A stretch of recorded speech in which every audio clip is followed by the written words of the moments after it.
Hey everyone, Coach Patrick here with another Coach Videocast podcast this week in preparation for our race boot camp that's coming up, race execution boot camp on October 12th. I'm talking to you about why frameworks. One of the key parts about the Endurance Nation methodology around race execution is our 4 keys framework. And people say all the time, okay, what's with the framework, right? Race day is just a big catered training day, right? Like I'm just training.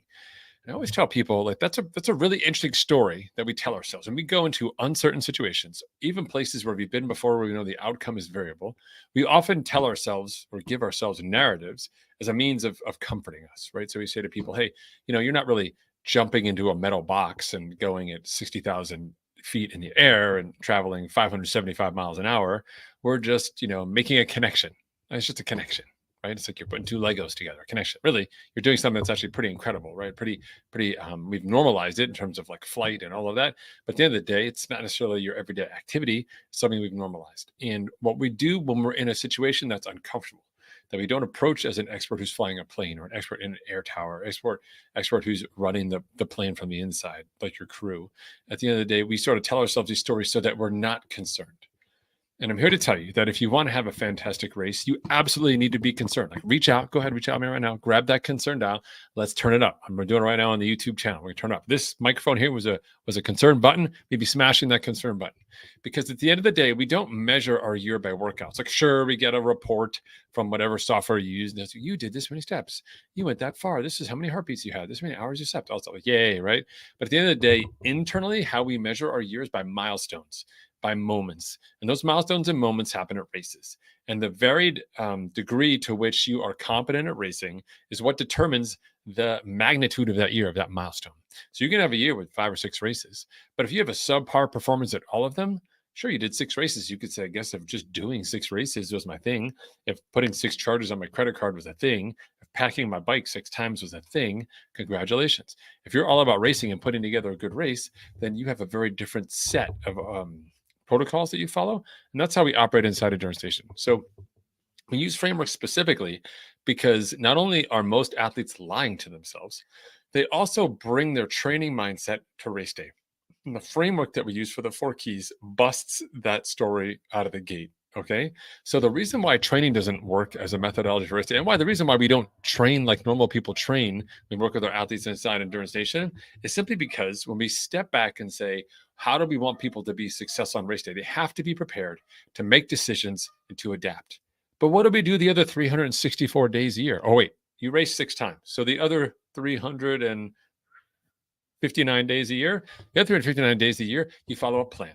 You follow it to the letter. The workout shows up in your inbox, or it shows up on your watch, or it shows up on your smartphone. You see it, you read it, you memorize the main set, you go do it, you make sure your zone is inside the zone that the things on your phone said to put your zone inside of.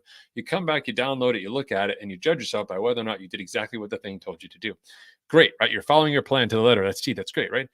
Well, from a race perspective, it's not so great, because racing is not about putting things inside of a box. There's no place on race day to follow an exact plan.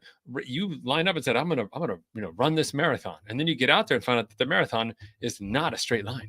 It is not as simple as connecting 2 points like hopping on a plane. We could tell ourselves it's a catered training day, but at the end of the day, being able to put those 2 pieces together across 26.2 miles, there's 100 different stories that live inside that space. And for those of you who've run marathons, you know very well there are moments when you are honed in on your breath, on your foot strike, on your nutrition. There are moments where you are trying to make decisions and you have to decide now. Like, am I going to hit this aid station now? Am I going to go left or am I going to go right? Am I going to go around this person? Am I going to slow down? Do I speed up here? What do I do now with my heart rate? All of these different decisions that happen. Here comes the wind. It's a crosswind now. I thought it was going to be a tailwind. Oh my God, it's so hot right now. Wait, my shoe is broken. What do I do now? The nutrition, I dropped it. What do I do now?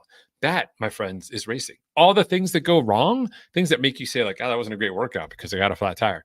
Well, that's different than getting a flat tire on race day, because a flat tire on race day changes the entire character of your race. And simply just picking up the phone and calling someone to come and get you doesn't happen on race day, right? Because we are racing. And so you need a methodology. You need an approach that allows you to say, I can handle a variety of inputs that are running sometimes in alignment with, sometimes in contrary direction to my personal goals. And being able to take the fitness that you built and be ready to kind of put that together in the race requires this framework. So inside Endurance Nation, we start our race execution transition about 12 weeks out because it takes about 12 weeks with a series of milestone workouts and processes that we have in place, which you'll get as a download as part of the race execution bootcamp. And the download link and sign up link for that is right below me here at endurancenation.us/bootcamp. You'll get this framework and you'll get an understanding. You even get a little bit of homework to do if you're so interested and rewarded for the said homework as well. Just pay attention inside the bootcamp. Is an opportunity for you to sort of transition that mindset.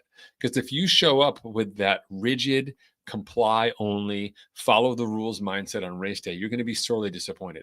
Race day brings a different set of dynamics. There's a reason why, I don't know if you have any friends that also race, there's some people probably in your circle that you know that they don't train as much as you do, or maybe they're not as serious about their training. You never miss a swim workout.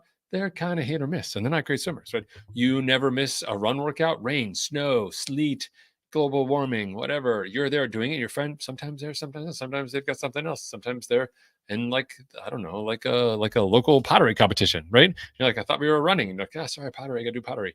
But then on race day, this same friend who's just not as dialed in on the training side of things has a great race. Like crushes you or crushes a performance. You're just blown away. And like they didn't put in the work. How could they be so fast if they didn't put in the work? Now, I'm not suggesting that you can just be fast without doing the work, but I am suggesting that there are certain personalities and approaches to racing that are better than the mindset that the 99% of us bring to the table based on our training experience. And learning that framework is what's going to help set you apart. So I do hope you join us, not because we're against people who love pottery, but because we want you to have the same toolkit, the same resources, the same approach to excellence on race day that you bring to the rest of your life. And if we can level the playing field, we're on a mission here inside Endurance Nation to level the playing field, sharing knowledge and experience across not only our team, but the broader world of endurance sports. If we can raise that field, we all get better. So go to endurancenation.us/bootcamp. You can enter your email there, tell your friends about it, send them there. You can have them also enter their emails. You'll get information about where to access the talk. You'll also get entered to get all of the downloads, the resources, and the homework pieces, which are going to help you put this into practice in your own life. And then also an invitation to the team as well. Okay. Oh, and chance to win some school sponsored deals. All right. So again, endurancenation.us/bootcamp. I hope to join you there. And if you are interested more in this concept, you can always go Google the 4 keys for Endurance Nation. And just get a better sense of what it is. Or if you want to, go look at what first principles thinking is like and why Endurance Nation uses first principles thinking when we build our training plans, why we build our protocols, and why we build even our events, all the way down to the weekly events we have inside the team, why they're structured in a way that helps our athletes become independent, thoughtful, and reflective actors in their own endurance destiny. Thanks for tuning in, folks. I hope you have a fantastic week, and I hope to see you